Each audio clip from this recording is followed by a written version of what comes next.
எதுக்கு இங்க அங்க நடக்கறீங்க? எனக்கு மனசு சரியில்லை. உங்க மனசு இன்னைக்கு சரியா இருந்திருக்கு. எரியிற நெருப்புல எண்ணெயை ஊத்தாத, புரியுதா? சரி, இப்ப என்ன ஆச்சு?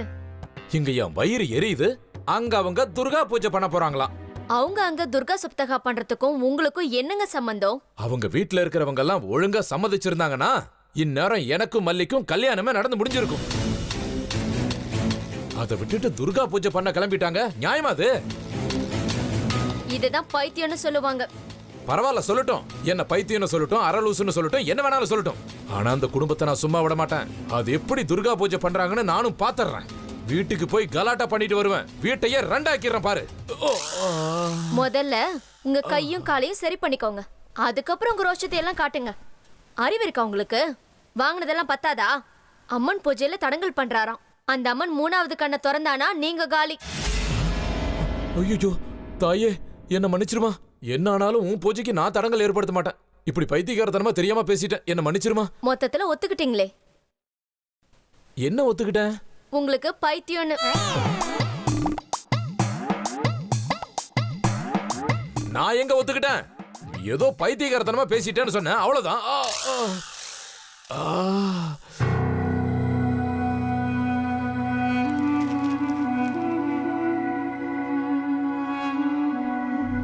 வணக்கம் முதலாளி ஐயா. ஓ, வாசேகரா, உங்களை நான் தொந்தரவு பண்ணிட்டேனா? இதுல தொந்தரவு என்ன இருக்கு? உற்சவம் நெருங்கிக்கிட்டு இருக்குல்ல. எந்தெந்த நேரத்துல என்னென்ன பூஜைகள் பண்ணணும்னு அதையெல்லாம் குறிச்சு வச்சுக்கணும்ல. அதுக்கு தான் பஞ்சாங்கத்தை பார்த்துக்கிட்டு இருக்கேன். நீ வந்த விஷயம்? எங்க வீட்டில் துர்கா சப்தகா பூஜை பண்ணலான்னு இருக்கோம். அதுக்காக உங்களை கூப்பிடலான்னு வந்தேன். ரொம்ப சந்தோஷம் சேகரா. யாரு உட்காந்து பூஜை பண்ண போறாங்க? உன்னோட மனைவி லலிதாவா இல்ல உங்க அம்மாவா? உங்க அப்பா வேற வந்திருக்காருல்ல, அப்போ உங்க அம்மாவே பூஜையில உட்காரலாமே. ஆமா, ஆனா அவங்க யாரும் உட்காரல. பின்ன வேற யாரு இருக்காங்க உங்க வீட்டுல? வேற யாரு பூஜையில உட்கார்றாங்க? உன் பொண்ணுதான் இப்ப இல்லையே. என் பொண்ணு இல்லைங்கிறது உண்மைதான். ஆனா அவளோட ஸ்தானத்துல இன்னொருத்தி இருக்கா. அவதான் பூஜையில உட்கார போறா. ஓ, நானும் கேள்விப்பட்டேன். உங்க வீட்டுக்கு யாரோ ஒரு பொண்ணு வந்திருக்கால. உங்க அப்பா தான் அவளை கூட்டிட்டு வந்தாராமே. அவ தான் பூஜையில உட்கார போறாளா? ஆமா.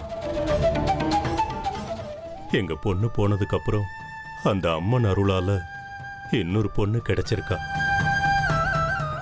அவ கிடைச்ச சந்தோஷத்துக்காகத்தான் துர்கா சப்தகா. நீங்க பெரியவர், எல்லாம் தெரிஞ்சவர்.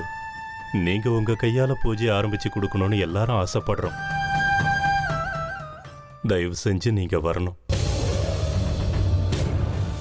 நான் வர்றேன் சேகரா.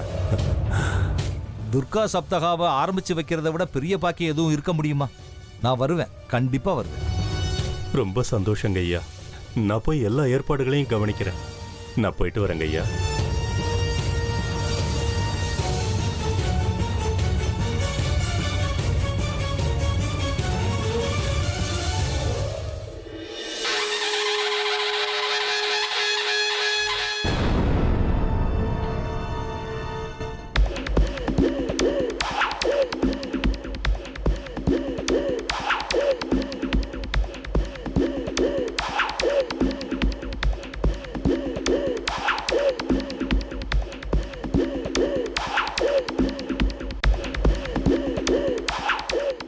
கால ருத்ர சித்தேஸ்வர கடிக்கு என்ன இந்த பக்கம்? விருப்பாட்ச சாஸ்திரிகளுக்கு சேகரம் வீட்டு பக்கம் என்ன வேலைன்னு தெரிஞ்சுக்கலாமா? அவங்க வீட்டில் நடக்கிற எல்லா சுப காரியங்களையும் நான் தான் ஆரம்பிச்சு வைப்பேன். நல்ல விஷயம்தான். இவங்க ஆரம்பிக்க போற துர்கா பூஜைக்கு என்னையும் கூப்பிட்டிருக்காங்க. ஒருத்தரை விட 2 பேரா இருந்தா பலம் இன்னும் அதிகமாயிடும்.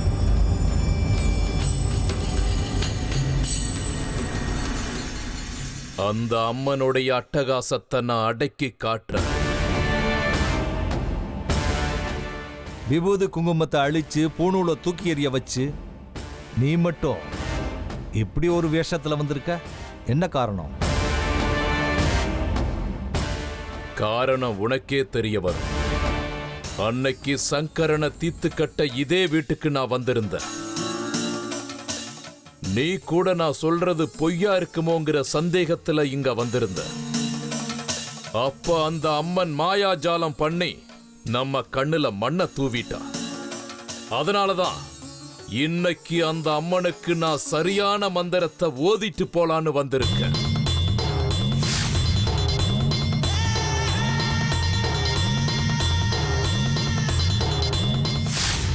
என்னோட ஆட்டத்தை நான் காட்டுறேன். இன்னைக்கு நீ எனக்கு துணையா கிடைச்சது நல்ல விஷயம்தான்.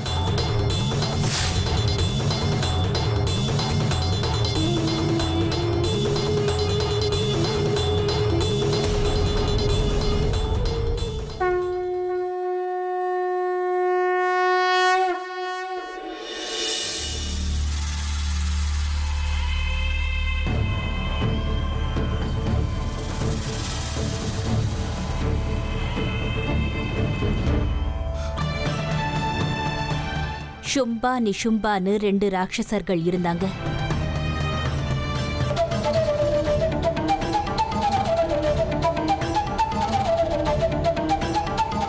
அவங்கள வீழ்த்த யாருமே கிடையாது.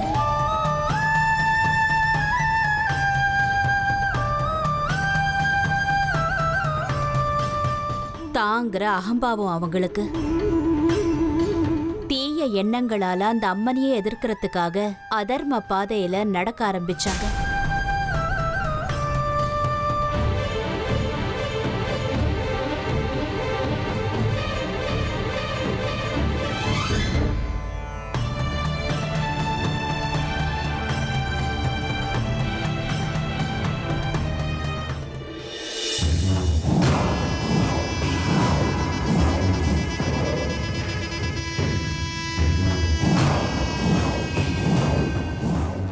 இடது கால முதல்ல உள்ளவை விருப்பாக்ஷா.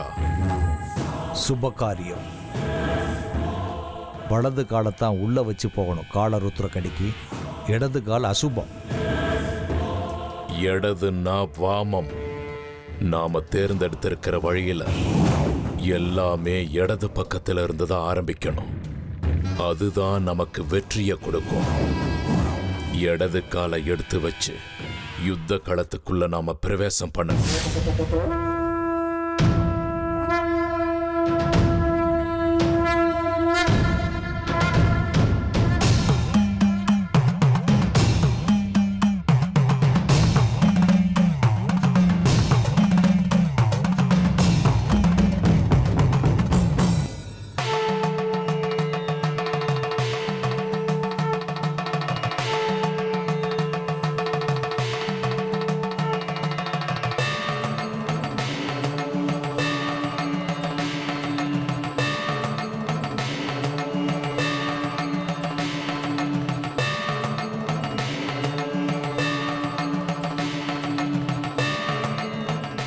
சக்திகளை எதிர்த்து போராடுறதுக்கு அந்த அம்மன் மறுபடியும் ஒரு புது அவதாரத்துல வந்திருக்கா.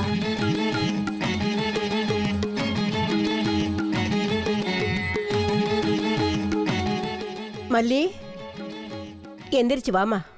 விருபாட்ச சாஸ்திரிகள் வந்திருக்காங்க. பூஜையை ஆரம்பிச்சு கொடுப்பாரு. சரியா யுத்தம் ஆரம்பிக்கிற நேரத்துல வந்து கதையை நிறுத்திட்டீங்களே பாட்டி. முதல்ல கதை முடியட்டும், அதுக்கப்புறமா வரும்.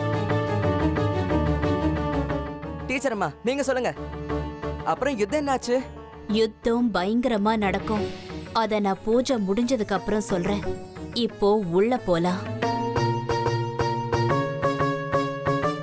மல்லி, நீயும் கை கால் கழுவிக்கிட்டு உள்ள போ. சரிங்க டீச்சர் அம்மா. நான் இப்போ உள்ள வந்தா உங்க 2 பேரையும் நிக்க கூட விட மாட்டேன்.